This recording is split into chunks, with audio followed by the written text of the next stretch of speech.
অসম আন্দোলন, অসম চুক্তি আৰু কা এই গোটেই বিষয়টোৱে হ'ল ইটোৰ লগত সিটোৰ সম্পৰ্কিত বিষয়। আমি অসম জাতীয়তাবাদী যুৱ ছাত্ৰ পৰিষদে আজি ইয়াত মৌন অৱস্থান ধৰ্মঘট কাৰ্যসূচী ৰূপায়ণ কৰিছোঁ কিহৰ বাবে, যে অসম আৰু অসমীয়া জাতিৰ সংকটত যেতিয়া পৰিছিল, কা আইনখনে যেতিয়া অসমীয়া জাতিৰ ভাষা সাহিত্য সংস্কৃতিক সংকটাপন্ন কৰিছিল, সেই সংকটৰ পৰা উদ্ধাৰ কৰিবলৈ জাতিটোক উদ্ধাৰ কৰিবলৈ ৰাজপথলৈ অসমীয়া ওলাই আহি অসমীয়া যুৱক শ্বহীদ হৈছিল।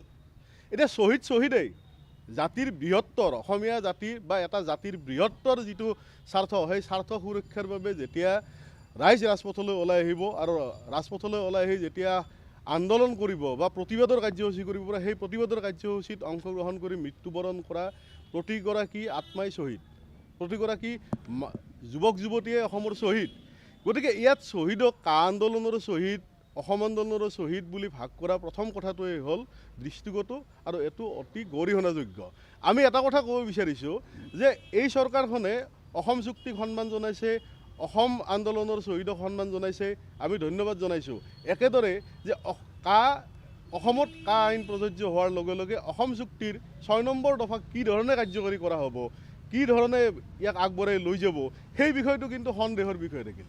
যিহেতু অসমৰ প্ৰতিজন মানুহে এই কথাটো জানে যে অসম আন্দোলন, অসম চুক্তি আৰু কা গোটেই কথাটোৱে সংপৃক্ত, ইটোৰ লগত সিটো জড়িত হৈ আছে। গতিকে চৰকাৰখনে দুতলীয়া নীতি পৰিহাৰ কৰক। চৰকাৰখনে স্পষ্টভাৱে এটা কথাই ক'ব লাগে যে কা আমি নামানো, কা মনা নহ'ব অসমত। অসম জাতীয়তাবাদী যুৱ ছাত্ৰ পৰিষদৰ এয়া বক্তব্য নহয়, এয়া আপোনালোকে যদি সোধে অসমৰ প্ৰতিগৰাকী নাগৰিকৰ বক্তব্য।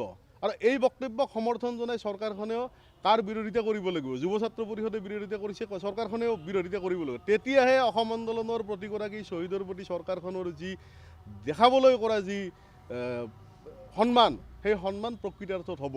আৰু আজি আমি মৌন অৱস্থানস্থলীৰ পৰা এটা কথা চৰকাৰক দাবী জনাইছোঁ যে শ্বহীদেই অসমীয়া জাতীয় জীৱনৰ, অসমৰ সাহিত্য সংস্কৃতি ৰক্ষাৰ বাবে যিসকলে ৰাজপথলৈ ওলাই আহি আন্দোলন কৰিব লগা হৈছিল আৰু সেই আন্দোলনৰ কাৰ্যসূচীত যিসকলৰ মৃত্যুবৰণ কৰিছিল, তেওঁলোকক শ্বহীদ হিচাপে স্বীকৃতি দিয়ক। তেওঁলোকৰ ক্ষেত্ৰত দুতলীয়া স্থিতি গ্ৰহণ নকৰিব। চৰকাৰে শ্বহীদ দিৱস পাতিছে।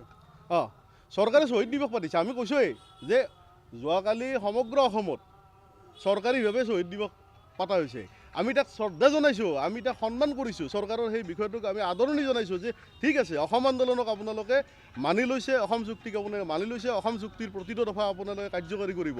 অসম চুক্তিৰ প্ৰতিটো দফা যদি কাৰ্যকৰী কৰিব লাগে, তেতিয়াহ'লে কা বাতিল কৰিব লাগিব। কা অসমৰ ওপৰত কোনো কাৰণত প্ৰযোজ্য হ'ব নোৱাৰে। সেই কথাটো আপোনালোকেও জানে, সেই কথাটো অসম চুক্তিয়েও কৈছে। ধৰ্মৰ ভিত্তিত অসমত কোনো কাৰণত নাগৰিকত্ব দিয়াটো অসমীয়াই মানি নলয়। গতিকে আমি এটা কথাই লক্ষ্য কৰিছোঁ বা এটা কথাই আজি এই অৱস্থানস্থলীৰ পৰা দাবী উত্থাপন কৰিছোঁ যে প্ৰকৃত শ্বহীদৰ সন্মান দিয়ক। আৰু আপোনালোকে যে কা আন্দোলনৰ শ্বহীদক শ্বহীদ নহয়, অসম আন্দোলনৰ শ্বহীদ। গতিকে এই যি দুতলীয়া স্থিতি, এফালে আপোনালোকে অসম চুক্তিক সমৰ্থন কৰিব, এফালে আপোনালোকে কাকো সমৰ্থন কৰিব, এই দুতলীয়া স্থিতি আপোনালোকে পৰিহাৰ কৰক। আৰু অসমৰ মাননীয় মুখ্যমন্ত্ৰী মহোদয়ে সাহসেৰে ৰাজপথলৈ ওলাই আহি অসমীয়াৰ সৈতে থিয় হৈ তেখেতে যিহেতু প্ৰতিটো কথাত কয় অসমৰ প্ৰতি তেখেতে সমৰ্পিত, তেখেতে ভাল পায়, গতিকে ৰাজপথলৈ তেওঁ ওলাই আহক বা তেওঁৰ নিজৰ স্থিতিৰ পৰা তেওঁ এটা কথা কৈ দিয়ক যে কা অসমীয়াই নামানে, কা অসমত প্ৰযোজ্য হ'ব নোৱাৰে। আৰু তেতিয়াহে অসম চুক্তিক আৰু অসম আন্দোলনৰ শ্বহীদক প্ৰকৃত সন্মান দিয়া হ'ব। কথাটো হ'ল যে আমি অসম জাতীয়তাবাদী যুৱ ছাত্ৰ পৰিষদে যি স্থিতি আমাৰ আছিলে কাৰ বিৰুদ্ধে, সেই স্থিতি আজি আমি অলৰ অচৰ আৰু অটল। আমাৰ স্থিতি একেই আছে যে কা আমি মনা নাছিলোঁ, কা আমি মনা নাই, আৰু কা আমি ভৱিষ্যতেও কা আমি নামানো।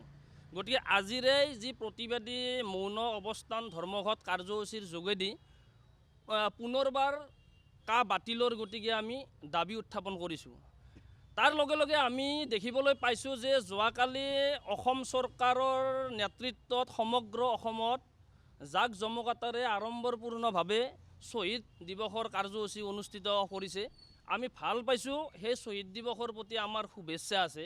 কিন্তু একে সময়তে এই কথাটো কৈ থ'ব লাগিব, যিখন চৰকাৰে শ্বহীদ দিৱস উদযাপন কৰি অসম আন্দোলনৰ শ্বহীদক সন্মান দিব বিচাৰিছে, সেই একেখন চৰকাৰে কা আন্দোলনৰ শ্বহীদক দুষ্কৃতিকাৰী বুলি কৈ থৈছে। সেই একেখন চৰকাৰে কা সমৰ্থন কৰি অসম চুক্তিৰ আত্মাক হত্যা কৰি থৈছে, সেই একেখন চৰকাৰে 855জন শ্বহীদক কা সমৰ্থন কৰি উপলুঙা কৰি থৈছে। গতিকে এই কথা বতৰাবিলাক আমি ক'ব লাগিব। গতিকে আমি চৰকাৰলৈ আহ্বান, যি আপোনালোকৰ যি দুতলীয়া যি কথা বতৰা, যি বুমেৰাং যি কথা বতৰা, স্থিতিহীন যি কথা বতৰা, এই কথা বতৰাবিলাক আপোনালোকে পৰিহাৰ কৰিব লাগে। আপোনালোকৰ স্থিতি কি? স্থিতিটো স্পষ্ট হ'ব লাগে। আপোনালোকে এফালে ক'ব কা আমি সমৰ্থন কৰোঁ, আনফালে ক'ব অসম চুক্তি আমি আখৰে আখৰে পালন কৰিম। সেইটো কেনেকৈ সম্ভৱ? সেই বিষয়টো আমি আচলতে বুজি পোৱা নাই। সেই বিষয়টো কেনেকৈ সম্ভৱ?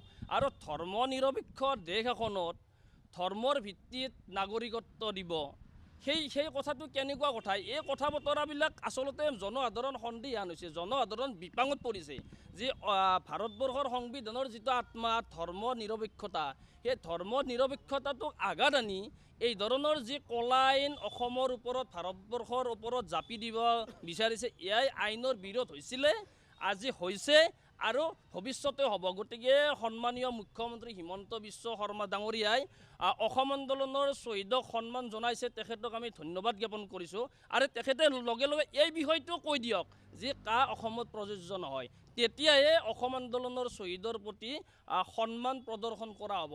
এনেই ৰাজনৈতিক লাভালাভৰ গতিকে অসম চুক্তিক সময়ে সময়ে ব্যৱহাৰ কৰিব, অসম আন্দোলনৰ 855জন শ্বহীদক তেখেতসকলে ব্যৱহাৰ কৰিব, ঐতিহাসিক অসম আন্দোলনৰ কথা ক'ব।